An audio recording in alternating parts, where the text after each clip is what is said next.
This might sound crazy, but I somehow made it being a 28-year-old father of one without ever once going on a camping trip. And when my friend Caleb found out, he just about blew a gasket.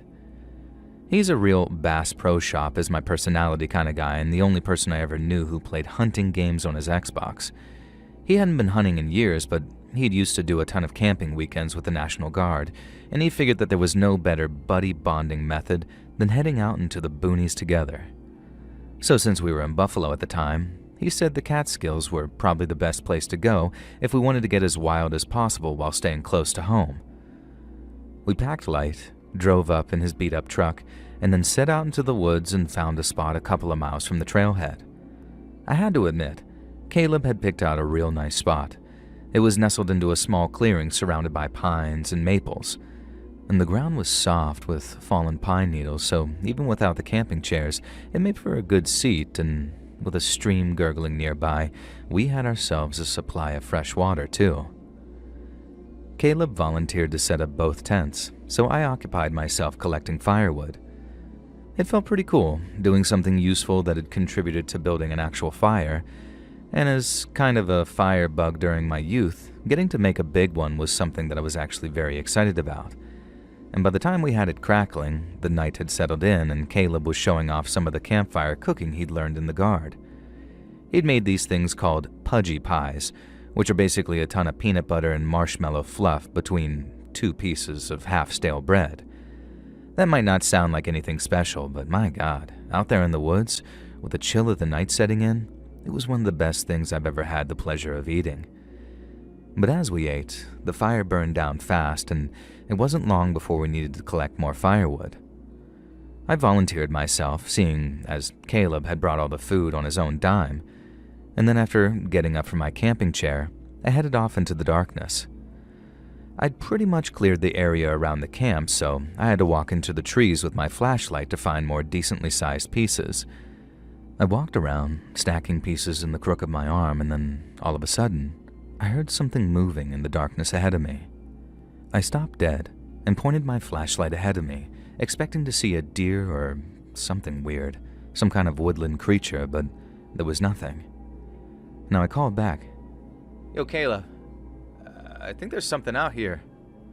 To which then he replied, "Yeah, of course there's something out there, buddy. It's the woods." And the way he said it had me instantly kind of relaxing, thinking, yeah, I mean, that little thing is probably more scared of me than I am of it. Then after picking up a few more chunks of logs, I made my way back to the camp. Once the fire was roaring again, Caleb cracked open the cooler and we had ourselves a few cold sodas while watching the flames like they were TV. I was just about finished with my soda, so this couldn't have been more than 15 minutes later, when me and Caleb heard another sound, closer to the camp this time. We both went quiet and turned our heads in the direction of the sound. Caleb yelled something like, "Hey, ain't nothing here for you, buddy. Just move along now." And he said it so confidently that I couldn't imagine anything but the hungriest black bear not listening to him. And then a second or two later, we heard these steady footsteps moving away from us. I remember being kind of impressed that it actually worked. I expected Caleb to be pretty pleased with himself, and he didn't look pleased with himself at all. He actually looked spooked. I asked him what was up, and I'll never forget the chill that went through me when he said, "That wasn't an animal, buddy. That was a person." I asked how he was sure, and he said the gait was unmistakable, as in like the rhythm of the footsteps told him it was walking on 2 legs and not 4, something I wasn't familiar with in the woods. I got up walking over to his pack and took out the little gun case that he kept his pistol in, and then after taking it out and loading it and tucking it into his jacket, he suggested that we go on a little walk to make sure the area was still clear, and maybe talk to whoever was out there. I'm not gonna lie, walking the woods with an armed man who said that he just wanted to talk to whoever was out there was pretty goddamned wild. But that was Caleb. He's a friendly guy, but boy can he handle himself. He wasn't looking for a fight. Neither of us were about to lay our heads down to sleep without knowing that we were in the clear. Once we were sure the area was clear, we headed back to camp for what Caleb called a Mexican pizza. And then after a couple of beers and a pre-roll that I brought along for old time's sake, we climbed into our tents for some well-deserved sleep. But for me, sleep did not come easy. My little pine needle mattress flattened out within just a few minutes, and even with the sleeping pad that I had with me, the ground was uncomfortably hard to lay on. On top of that, I started hearing sounds outside the tent again. Not as close or rhythmic as the footsteps we'd heard, but enough to have my eyes shooting open every time I heard something a little too loud. I remember listening out for Caleb, thinking, he's got to hear this too, right? But then I suddenly heard him snoring softly in his tent. He was out cold. I lay there telling myself, if Caleb thinks it's safe enough to sleep, then it is. And then after sort of chuckling to myself and feeling like an idiot, I managed to get comfortable enough to feel like I was drifting off to sleep too. But then, I heard it. A distant noise that sounded almost like a faint cry of something alive and in pain. I remember trying to convince myself that it was just the wind or maybe an animal making perfectly normal animal sounds. But then I heard it again. It cut through the silence, coming from somewhere deep in the forest. It sounded almost like a baby crying, like a sharp and intensely disturbing sound that set my nerves on edge to hear it. I sat up, straining to listen while both hearing and feeling my heart rate pick up. Then I heard it a third time, and that time, it was completely unmistakable. It was a high-pitched sob that rose and fell with the baby's breath, and I'm sure you'll know what I mean when I say the sound alone tugged at something primal in me, something which said, "Make it stop." I rushed to put my boots on, then unzipped my tent and rushed over to Caleb's.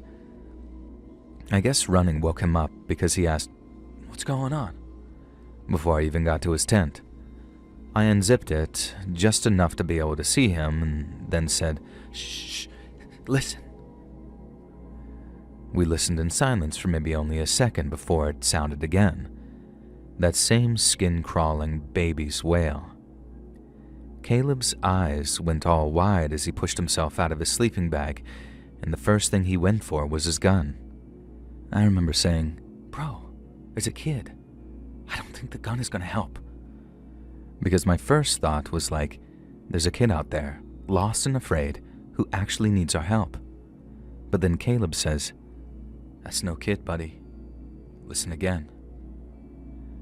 And I remember being just about to launch into some counterpoint, something along the lines of, "What the hell are you talking about?" But then the baby cried again, and I caught on to what he meant. There was something wrong with the sound we were hearing, something you didn't notice unless you really listened. The gut reaction I felt masked it, but Caleb was right. There was something off about it, something weirdly hollow. And before I could process it, another cry started, this one from the opposite direction to the first. It sounded identical, the exact same eerie wail as the first, only louder and closer. But then suddenly, the pitch shifted a little, and we realized what we were listening to. They were recordings. Now, I'd like to say that that was a relief, but as you can imagine, there was still the issue of who the F would play the sounds of crying babies in the woods at night. The thought obviously had Caleb going for his gun, and he told me to stay low as he crawled out of his tent and out into the night. He called out something oddly calm considering the circumstances. "All right, we get it, buddy. We'll move along in the morning." I figured that might make the noises stop, but instead, they only got louder. The recordings of those babies crying kept looping before a third, and then a fourth joined in. They sounded like they were all around us by then, like the whole forest was echoing with the sounds of wailing infants being played on a loop.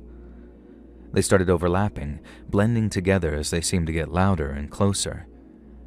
Caleb shouted over them, "They're just trying to scare us, buddy. And if they're not, I got a gun." He yelled it like he wanted them to hear too, whoever was out there playing those goddamned recordings. And then all at once, the cries stopped. But the silence that followed was somehow even worse. We kept waiting for the sounds to start up again or for something terrible to happen, like an attack or gunshots or whatever these psychos out there had planned for us. I asked Caleb what the hell we should do, and all he said was leave. The fire had died down and I was about to grab my flashlight when Caleb told me not to. He said he needed our night vision to see what was out there and that flashlights would just make it easier for them to see us. But that meant trying to gather up all our essentials in the near pitch darkness. We took turns, one of us with a gun, the others packing our stuff. Then when Caleb emerged from his tent after being the second one to gather up his things, we made our move. We didn't speak as I followed him through the trees. We moved slowly, heads on a swivel, trying to spot whoever was out there before they spotted us. Caleb had the gun, our only line of defense between us and whatever was out there, and despite the night being pretty cold, I could feel myself sweating. My heart was racing as we pushed through the dark underbrush, and every few steps I thought I saw something. I didn't know if we were going to be attacked, chased, or if we were walking right into a trap and didn't even know it. Caleb said we were moving back towards the trail, which wasn't even that far, but it felt like it took forever to get there. In the darkness, the woods were disorienting, the trees all looking the same. When we finally broke through to the trailhead, the sight of Caleb's truck was a huge relief to the both of us.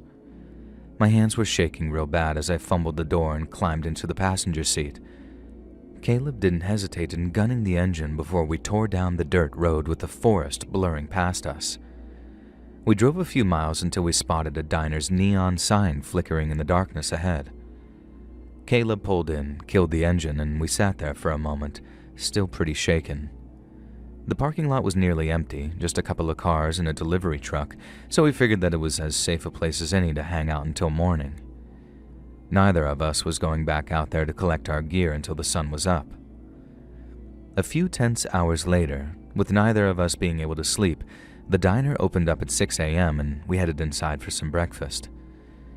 A few early morning truckers filed in and at the counter as me and Caleb hunched over plates of eggs and bacon. We talked over what had happened in these whispered voices and agreed that someone was obviously trying to scare us off so they could steal whatever we'd left behind. I said something about kicking myself for not standing my ground if that's all they planned, scaring us off, I mean. Caleb said it was better we avoided violence, or we might have ended up in a jail cell instead of eating bacon. I remember looking at the other people in the diner, trying to read their faces. I wanted to ask if they'd heard anything, if they knew about the cries in the woods, but something stopped me. I then asked Caleb if they thought that they knew about what was going on out there, and he agreed they probably did. When we were done, I paid the bill, and we stepped back into the parking lot. The drive back to where we'd been camped was a tense one. Then once we'd finished hiking back to the campsite, we found Caleb was right. Our tents had been ransacked. All of our food and beer was gone, along with pretty much everything else of value, too. Whoever it was even took the poles out of my tent, and to this day I wonder what they planned on using them for if they didn't take the fabric along with them. Caleb's tent, which was much more expensive and roomy than mine, was gone entirely. And we didn't stick around. Not wanting to leave behind any of our crap, we tossed whatever hadn't been stolen from us onto the fabric of my tent, and then rolled it up and carried it back to the truck before we drove home. Then what happened became just another campfire tale, I guess. We did go camping again. Caleb and I went other places with mutual friends of ours tagging along, but we sure as hell didn't head out into the Catskills anymore, I can tell you that much.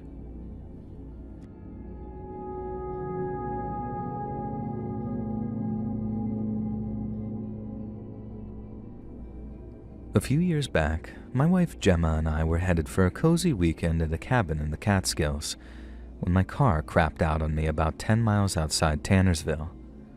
We've been driving for a couple of hours already, on roads that weave through the forests of upstate New York, when out of nowhere, the dashboard lights flickered and then went dark. I turned the key over a few times, willing her to start up again, but the engine only coughed. Then, without any signal on our phones, we had no choice but to walk someplace to get help. About a mile or two down the road, we found a small auto shop, which honestly felt like a godsend in the circumstances. It was an old, haggard-looking place with grimy windows, but my wife and I didn't mind. We were too happy to have found exactly what we needed when we needed it most. We called out this very cheerful greeting as we walked inside, and then a mechanic promptly appeared from the back.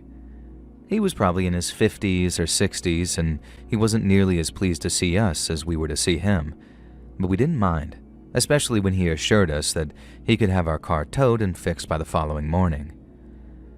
As we paid, he asked what we were doing in the area. Then, when we mentioned the cabin, he stopped writing on our bill for a moment and just stared at us. He asked where the cabins were, and then we told him, and he paused before saying, "You don't know much about the area, do you?" And we knew that there were cabins to rent at these bargain prices, and we knew it was peaceful and very secluded too, but other than that, we didn't know much at all. The guy gave a sarcastic laugh when we mentioned the bargain prices, and then asked us rhetorically why we thought that was. He then started explaining how the people who lived up around the cabins didn't take kindly to them being built, nor did they take kindly to the people who stayed in them. This was obviously the absolute last thing we wanted to hear. The cabin had been cheaper than many others in the area, but it was still a real nice place that cost us almost $1,000 of our hard-earned cash. We didn't want to just turn tail and run, but there was also the question of how at risk we'd be if we didn't. We asked the mechanic if he thought that we should just cancel, even if it meant losing our money, and he said he wouldn't go that far, not personally anyway, and that as long as we stayed around the cabins and didn't stray too far from the woods, we'd probably be fine. However, he did say that if anything weird started happening around the cabin, if anyone showed up and started trying to intimidate us, that the safest thing to do was to get the hell out of there. He asked if we were armed, and as it happened to be, I brought my cig along just in case there were bears or something. He told me to keep it handy, regardless if we saw or heard anything. And then after waiting for one of his buddies to show up, we managed to get ourselves a ride to the cabin. It was a tense ride, to say the least, not only because I was super wary of what we'd been told, but me and my wife disagreed on whether the warning was actually genuine or not. See, she'd gotten a completely different read on this mechanic and thought his attitude totally flipped on us once he realized we were tourists staying in this nice, pretty much gentrified cabins. She thought that everything he said afterwards was intended to freak us out and spoil our weekend, and how that was a jerk-off thing to do to two oblivious city folks. And as I said, I didn't agree with her at all. Everything he said felt pretty genuine, and if he secretly hated us, fixing us a ride to the cabin sure was a weird way of showing it.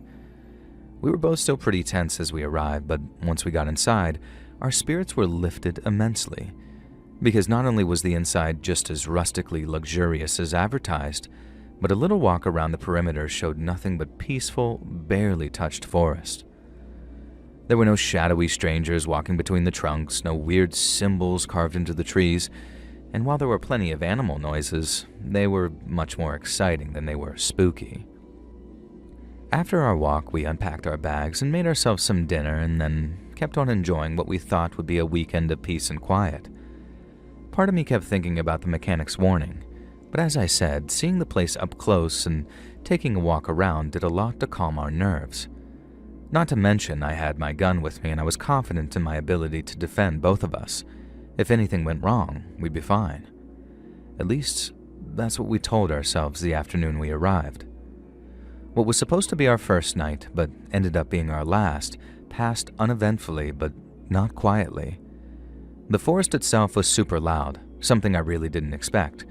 There were crickets, owls, and pretty sure I heard a coyote howl too, but there was nothing that passed over the line from cool to creepy, and both me and Gemma slept pretty well.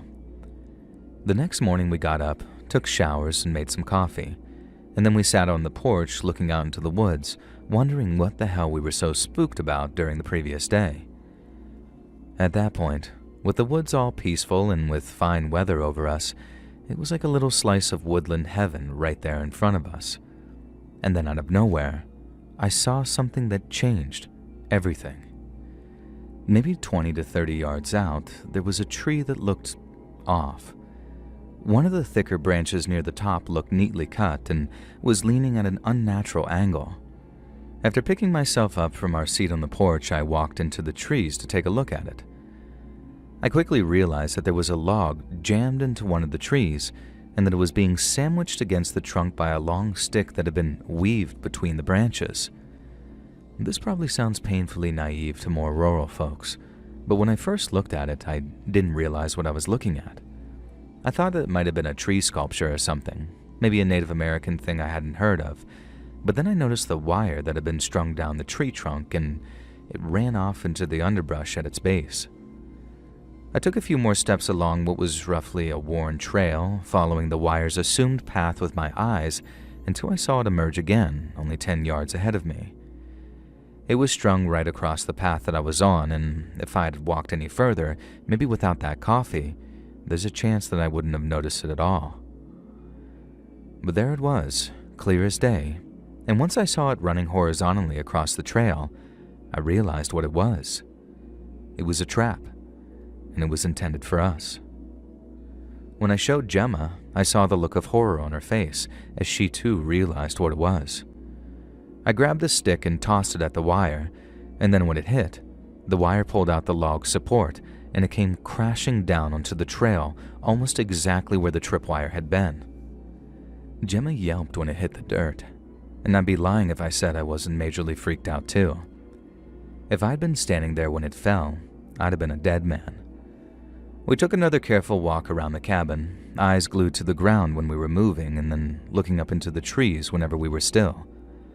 We found a pile of stones stacked in an unnatural way, and we both decided it looked suspiciously like a marker of some kind. There was also a strip of cloth tied to a branch not far from the cabin, and we wondered if that too was some kind of marker or indicator. As we walked back to the cabin, we decided that we weren't going to stay for another minute. We packed up the rest of our things and walked all the way back to that auto shop. It took us maybe an hour plus to get there, and I was worried that we might get lost along the way, but after hitting the highway, it was a straight shot to the shop. When we arrived, our car was parked out front, and when we went inside to collect the keys, that same mechanic was there. He took one look at our faces and knew we'd found something out there. We told him all about the trap we'd found in the trees, how it would have done some serious damage if we'd triggered it accidentally. He said he'd never heard about any traps before, but he wouldn't put it past the folks up there to lay a few down. He also said he was glad we were okay, and when we said we were headed home early, he offered to refund the money we paid him to fix the car as a gesture of goodwill. I think he knew that we were decent enough to refuse him, but you could tell that he felt genuinely bad for us on account of how shaken up we were. We appreciated it, we really did, but we've also never returned to that area, and we never intend to.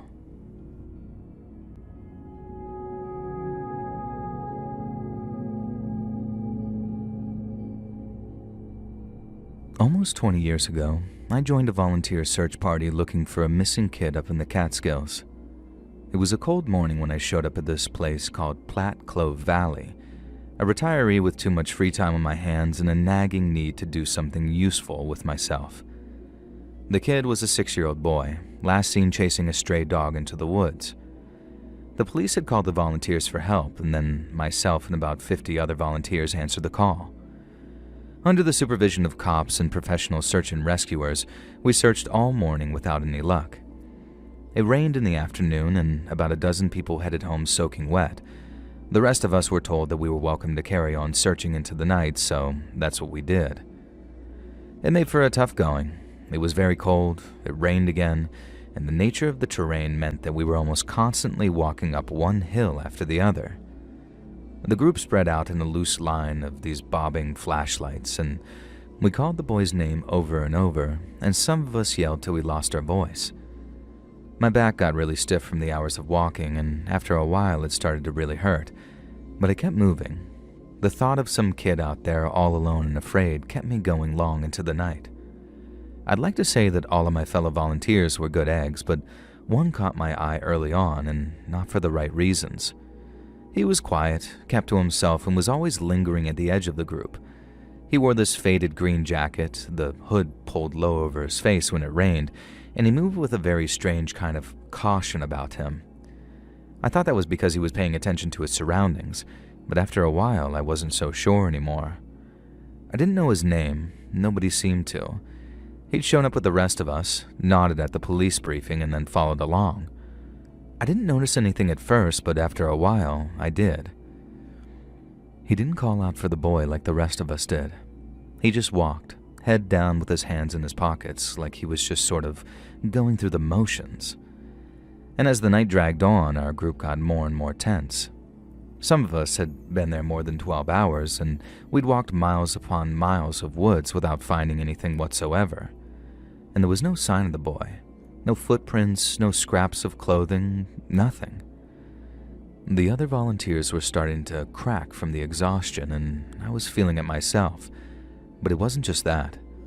It was that sort of creeping dread that settles in when hope starts to fade, and people start considering the worst. We'd all been so hopeful that morning, but that night, all that cheerfulness was gone and was replaced by something very dark. Around that same time, I noticed the man in the green jacket avoiding a particular stretch of the valley he'd been assigned to search. It was a rocky area, thick with brambles and fallen logs, but it wasn't impassable.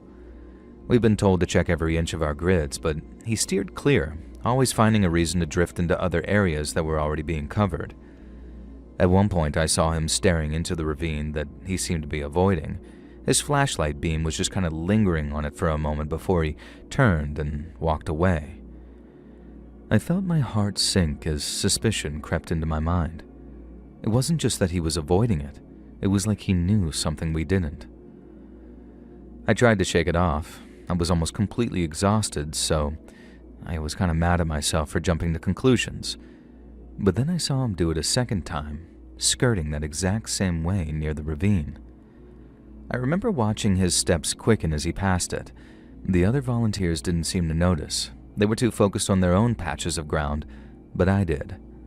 I kept my eyes on him for a while and then decided to search the ravine myself. I walked down the valley, past the man in the green jacket, and was no more than a few feet into the ravine when I spotted something ahead of me, lit up by the beam of my flashlight. And the sight of it stopped me cold. I remember my flashlight sweeping over the dirt, and there it was, a small blue toy car, half buried in the leaves. My breath caught in my throat when I saw it, because it was the toy the boy had with him when he ran off into the woods. It was scratched, with one wheel bent, but it perfectly matched the description the boy's parents had given.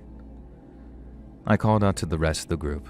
The first to arrive was one of the police officers, and I showed him the toy right away. I didn't say anything about the man in the green jacket, not yet.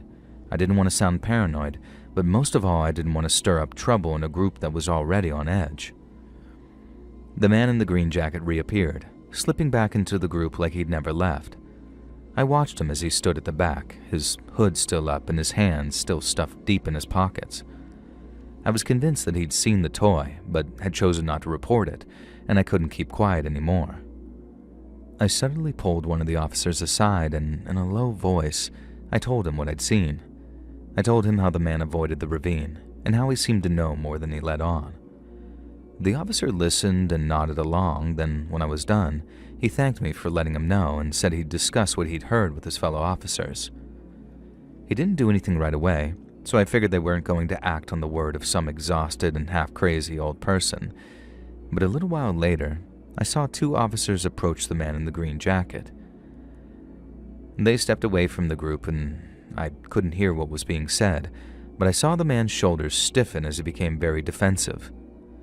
They talked for a few minutes with the man gesturing, and then he turned and walked off into the dark. Around 1 a.m, before I left, I asked the officer what had happened when he spoke to the man in the green jacket. He said the man had been questioned, had denied knowing anything about the boy's disappearance, and had been so offended at having to justify himself that he actually left the search entirely. Now, having made a note of his name on his ID, they knew who he was, but he was unlikely to be questioned unless the investigation pointed in his direction. And I understood. The police can't just arrest someone on some hunch. But on the walk back to my car, I couldn't stop thinking about the man in the green jacket and about that ravine he'd avoided. And the next day I went back for a second day of searching, but the mood seemed to be different. Nobody talked much, there weren't as many smiles, and even when people did, the smiles never seemed to reach their eyes. The man in the green jacket didn't show up again, but his absence felt louder than his presence ever had. One little talk with the cops and he just quit. And it didn't sit right with me, and I don't think it ever will. I didn't find out what happened to the boy or what the man in the green jacket knew, and since he was never arrested, at least to my knowledge, I have to accept that I'm going to die not knowing. And that, my friend, is a very bitter pill to swallow.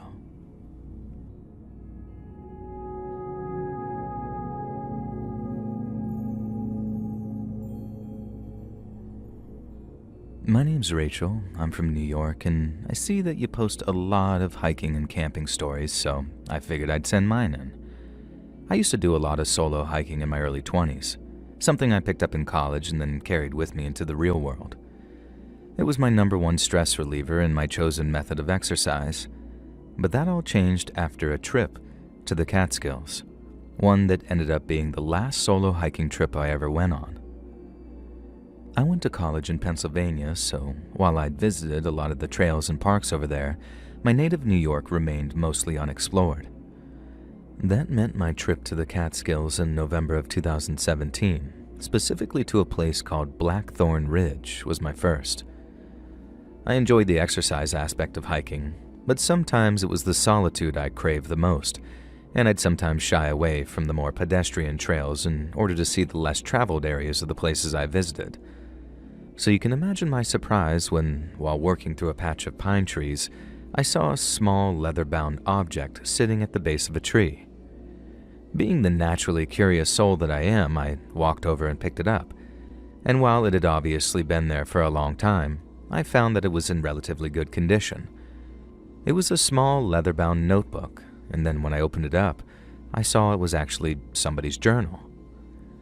It felt a little rude and obviously intrusive at first, just kind of reading someone's journal like that. But since the notes seemed to focus on the details of the writer's hike, I figured it wouldn't hurt if I just sort of thumbed through it a little, especially if it meant being able to return their journal to them once I got back home. The first entries I read were pretty ordinary, and mostly talked about being on a winding path through a place called Blackthorn Ridge, which coincidentally was pretty much exactly where I was standing. The notebook's owner was also a solo hiker, and obviously somewhat of a kindred spirit, I guess, because they wrote about the thrill of being out there alone, how beautiful and peaceful it was, and how it was their first time in the area. It was like reading my own story, all written out ahead of time, and I remember thinking how me and this person would probably be good friends should we ever meet one day. I closed the journal, slid it into my jacket pocket, and then carried on hiking along the ridge till I felt the pang of hunger creeping up on me.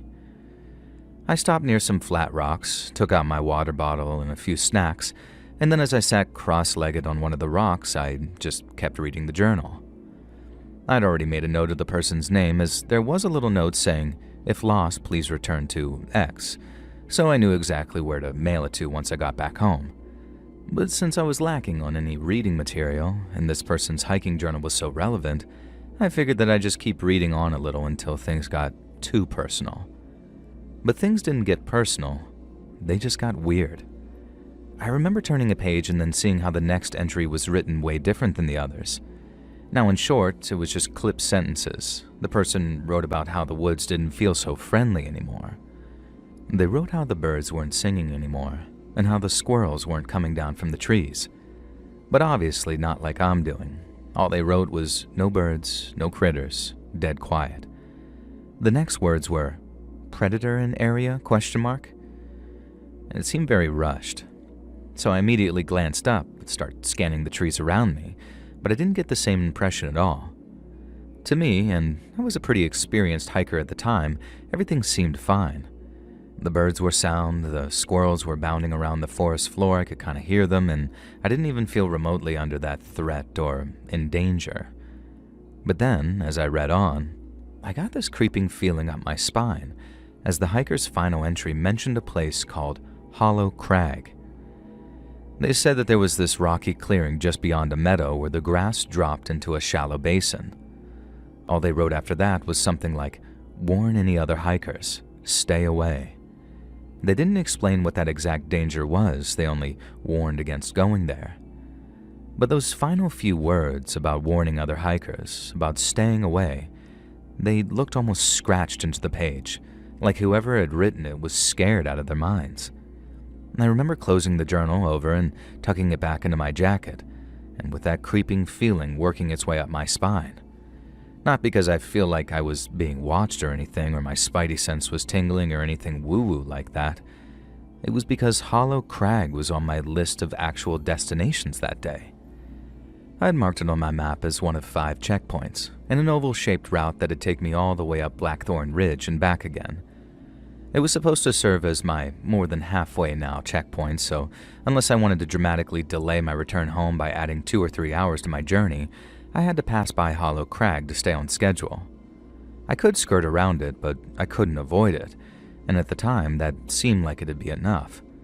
But looking back on it, I should have just swallowed the loss and resigned myself to hiking the extra hours, because when that journal said to stay away from Hollow Crag, it should have really said, avoid it at all costs. I got myself back on the trail so I could better navigate the area, but seeing how far out I was, it was barely any clearer than the terrain on either side of it. Roots were creeping under the soil, and low-hanging branches made it so I had to stoop down while paying extra attention to my footing. I should have been getting pretty tired at that point. I'd been hiking solidly for a few hours, but I was also getting a nice steady hit of adrenaline every time I thought about what was written in that journal. I'd glance over my shoulder every so often, half expecting to see someone following me, but the forest seemed empty, just me and the trees. There was no one in sight, but that didn't mean no one was there, and I remember the moment I heard this loud snap coming from behind me. It sounded like a big branch being ripped from a tree with a ton of force, like this sharp, tearing snap of wood. It sounded like it was maybe 50 yards back, but I didn't stop for a better guess, I guess, and I kept moving, thinking to myself, it's behind you, not ahead of you. You're safe for now. Just keep beating feet. And I started moving a little faster, risking a fall to put some distance between me and whoever made that noise. I kept my ears open for any other sounds too, but aside from my own breathing and footsteps, there was nothing. I knew I should have looked back, just to make sure that it was clear, but I couldn't. I guess there's a part of me that was still pretending it was all just in my head, so I couldn't bring myself to look back. I just kept moving steadily toward a curve in the trail, knowing I'd need to conserve every last ounce of energy if I was going to make a run for it. I sped up a little as I took the curve, but as I reached its end, I found myself faced with thinning trees and a large expanse of open grass. There was a wide, shallow bowl of rock and sparse grass, just as the person's hiking journal had described. It was Hollow Crag, and there was no getting around it. It's not like I wanted to step out into the open, but doubling back meant facing whoever was behind me, so I did the only thing I could and started to cross it. As I walked, my eyes darted toward every flicker of movement as my heart rate began to skyrocket from the terror of being so exposed. Once again, it seemed like I was alone, as I couldn't see anything but grass and tree trunks on the other side of the crag. But I knew that was impossible. I knew there was someone following me. And while I was alone, they weren't. I remember finally being brave enough to turn around and check behind me, but my head only made it 90 degrees before I saw the second guy off to my left. There was some type of figure walking at the far edge of the crag, one that moved out of the tree line and out into the afternoon sun in the moments after I spotted him. He was tall, strong-looking, and had the confidence of an outdoorsman about him, but I could tell right away he was no hiker. His clothes were very wrong. They were tattered, mismatched, like he'd pieced them together from scraps of men and women's clothing. He stopped as soon as he saw me, and I mean it very literally when I say that I felt his eyes on me. All I could do was clutch the straps of my pack and start walking faster, aiming for the trail on the other side. I had hoped that he'd stay where he was, but he didn't. He followed. The second man slipped back into the tree line again, probably in the hopes that I hadn't spotted him right away. Then he moved parallel to me, mirroring my movements as I pushed towards the trail. At this point, my legs were burning from the exertion and I wasn't even running yet. I knew that, like any predator, running would be the trigger for them to chase me. And when that chase started, it needed to start on my terms, not theirs. The trail was close now, maybe 30 to 40 yards, but I could still see the second man keeping pace to my left, ready to swoop in at any moment. I didn't know who those men were or what they wanted, but the journal's warning screamed in my mind, and I knew I had to move faster. I reached the trail and broke into a jog. Then when I heard a gruff voice behind me yell, "She's getting away!" I burst into a sprint. Even with low branches scratching at my face, and even with my pack bounced painfully against my back, I ran as fast and as far as my legs could carry me, because I'd never been so scared in my entire life in those moments. I needed as much distance between us as possible, but moving faster meant the risk of losing my footing, and unfortunately for me, it didn't take long for that to happen. I remember stumbling over a root and only barely catching myself against a tree, pushing off with my hands that were already scraped and bleeding, and then kept running as my legs and lungs were still burning. I hit a nice clear patch at one point, a stretch that I could really get my legs pumping, but it didn't last. The trail suddenly twisted downhill, and while that meant that I was making progress, it also meant that I nearly lost my feet again. That time, I was even luckier not to go tumbling down that slope, which at that stage probably could have been fatal. So, in an attempt to stay on more stable ground, I veered off the trail and into the undergrowth, hoping that might help me lose these men chasing me. I don't know how long I ran, but I was at my absolute limit when I finally stopped for what could only be a short break. I was huffing air. My vision was all dizzy as the forest blurred around me, and I fought the urge to puke. My legs obviously were screaming for rest, but I couldn't stop. I had to keep moving, even if the only thing keeping me going was pure terror. I ran until the forest began to thin out and the trees gave way to a gravel path. I followed it, practically staggering from the exhaustion, until I saw a ranger station, a small wooden building with a green door. The relief was overwhelming, so strong that tears started to fill my eyes as my legs felt like they were literally going to give out. I climbed the steps and pounded on that door. No one answered, but the door was unlocked, so I pushed it open and stepped inside. And like any good traumatic event, I got to enjoy a wonderfully horrifying moment of a false ending. Because when I walked inside, I saw that that station was empty. There was no ranger, just a single room with a desk, a radio, and a map of the Catskills pinned to the wall. I locked the door behind me and sank to the floor, keeping my back against it as one final line of defense against anyone that might have followed me. When I heard nothing but silence for what must have been a half hour or so, I took the journal from my jacket and placed it on the ranger's desk. I don't know why I did that at first, but now looking back on it, it feels like I was saying, "Okay, no more. I give up and I don't want to play anymore." I know it was superstitious, but the sun was already setting when I arrived at the ranger station, and by the time I felt sturdy enough to walk again, it was almost full dark outside. I knew it'd be incredibly stupid to head back out into the woods, so I just stayed there until morning, too afraid to move. And when the sun finally rose up, and there was just enough light coming through the station's small window for me to see, I forced myself to stand again. My body was aching from the previous day, but it was either get on the move or stay there with no food or water for another night. I left the journal on the desk. I didn't want or need it anymore, and besides, the ranger needed to read it a hell of a lot more than I did, I think. And when I stepped outside, the forest was so much more quiet and peaceful than the previous evening that it was like being in a different place altogether. Then, after walking for some time down a large trail, I heard a truck. At first I was about to run, but when I saw the ranger decal, I started frantically flagging them down. The truck stopped and the ranger got out looking startled till I assured him that everything was fine. At least, by then it was fine anyway. I told him about the men near Hollow Crag, how on their own it had been frightening, but coupled with what was in that journal, My mind was spinning, and I'd been absolutely scared beyond all comprehension to be up there alone with those weirdos. I didn't know what kind of a reaction I was really expecting, but I definitely wasn't expecting the ranger to just sort of sigh, like it was a pretty regular annoyance for him. Now for me, getting chased off of that area was one of the most terrifying experiences of my whole life, but to the ranger, that was the third time it had happened that year. He laid it out for me as he gave me a ride back to the trailhead. The rangers didn't know much about the men who lived up there, only that they were aggressive and didn't like people passing through. The only attempt to communicate with them had resulted in a warning shot from some kind of bow, one that resulted in an arrow slamming into a tree right close to the ranger's head. So rather than risk a full-blown Ruby Ridge rerun, the rangers decided to just close the trail off and leave them be. That's half the reason it was so overgrown.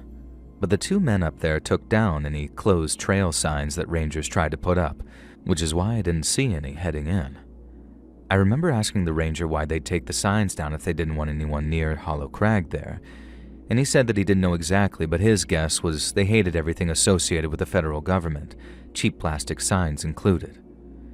It was a major shock hearing it all like that, and learning so casually that they were just sort of these wild people living up in the mountains and that the government was basically like, okay, whatever, I guess. And that's what really drove it home for me that America is still a wild country, and it's wild in more ways than one. People think of the city as a dangerous place and the country as safe, but that trip to the Catskills made me realize just how wrong that is. Some people are out there far from civilization, living by nobody's rules but their own. And while on paper that might sound cool, the reality can be horrifying for those who actually cross their paths.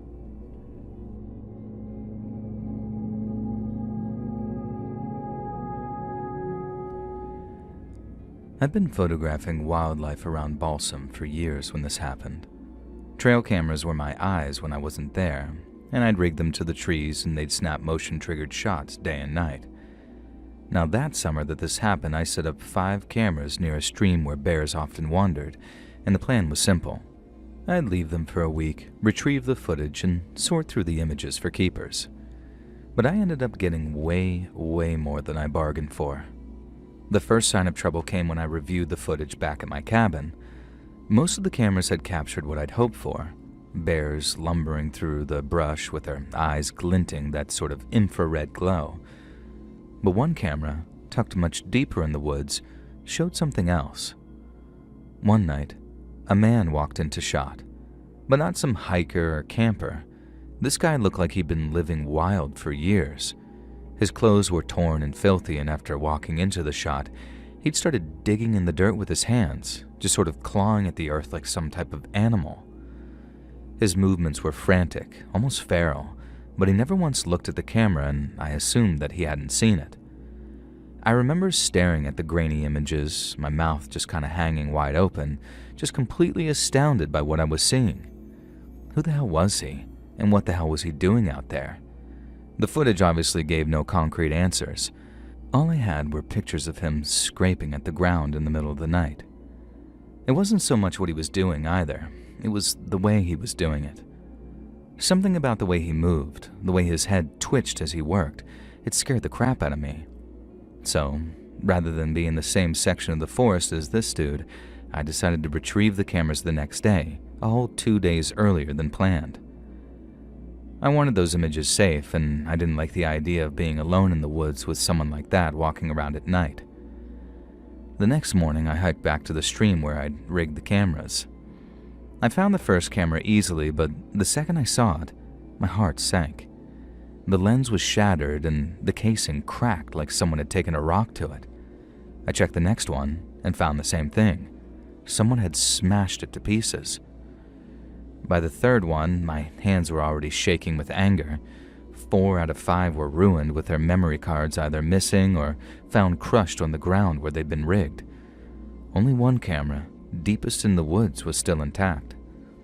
I hesitated before checking it, as part of me wanted to grab it and just leave, but I needed to know what was on it. So I popped out the memory card and slid it into my portable viewer. The first few clips were normal, just animals of varying shapes and sizes. And then I saw him, The same man in the same tattered clothes, but this time, he wasn't digging. He was standing right in front of the camera, staring into the lens. His face filled the frame, very pale, gaunt-looking, with big dark circles under his eyes. His lips moved like he was muttering something, but the camera didn't pick up sound. His eyes locked onto the lens like he knew something was watching. I shut off the viewer, yanked the camera from the tree, and then got the hell out of there. I stuffed the camera in my backpack and started back toward the trailhead. My car was a 2-mile hike away, but every step felt like it took forever. The forest didn't feel peaceful at all anymore. Now, I couldn't shake the image of that guy's face and the way those hollow eyes seemed to stare right through the lens. What did he want? Why had he smashed the cameras? And why had he left that one, the one with a video of him? It almost felt like a message, and one that was easily understood. It clearly said, "Leave now." And I tried to reassure myself, thinking that maybe he was just some hermit spooked by the cameras, but deep down, I knew better. He looked right at me through the lens. He'd clearly wanted me to see him. After an hour or so of very tense walking, the trail opened up and I saw the faint outline of the clearing where I'd parked. I walked over to my car, and then when I reached it, I glanced back at the tree line, half expecting to see him staring back at me. But there was nothing. No movement, no sound. But I knew he was out there, and that was enough to send a shiver through me. I climbed into the car, slammed the door and locked it, and I drove all the way home without stopping. I didn't go back to Balsam after that. The footage from the last camera stayed on the memory card unviewed, and I couldn't bring myself to watch it again and see his face. I packed up my gear and moved my work to a different range, far from those woods. The bears of Balsam Lake would have to wait. Hey friends, thanks for listening. Click that notification bell to be alerted of all future narrations. I release new videos every Monday and Thursday at 9 p.m. Eastern Time, and there are super fun live streams every Sunday and Wednesday nights. If you got a story, be sure to send them over at my email, letsreadsubmissions@gmail.com, and you might even hear your story featured on the next video. And if you want to support me even more, grab early access and all future narrations and bonus content over on Patreon, or click that big join button here on YouTube to hear about the extra perks for members of the channel. And check out the Let's Read podcast, where you can hear all of these stories in big compilations, located anywhere you listen to podcasts. And I also have a true crime channel called Saturn Soul. All links in the description below. Thanks so much, friends. And remember, the only way out is up.